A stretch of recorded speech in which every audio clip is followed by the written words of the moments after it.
The investigation continues tonight into what caused a deadly house fire in Henry County. Early this morning, the home itself was destroyed, but an old photograph was among the few things that were saved. WSLS 10's Coulter Anstadt tells us what that picture means and why it means so much to one family member.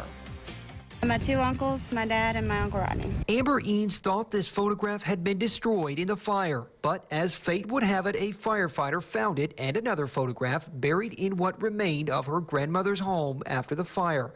The frame was badly burned, but the picture was untouched. I was just telling my husband on the way here this morning that I hadn't had time to get a copy of that one made, and it had my dad who passed when I was young. Her grandmother, 79-year-old Frances Willis, and her grandmother's two dogs died in the fire. Patrick Henry Fire Department's chief says the fire started just inside the front door, but the fire marshal's office is still trying to figure out what caused it. At first, we had to do our initial attack from outside.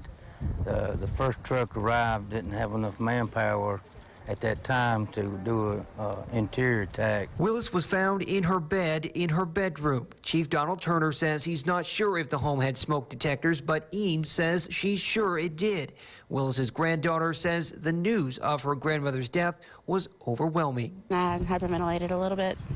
They called me about 4-something this morning. I came to the edge of the property and kind of froze. I didn't know how to react.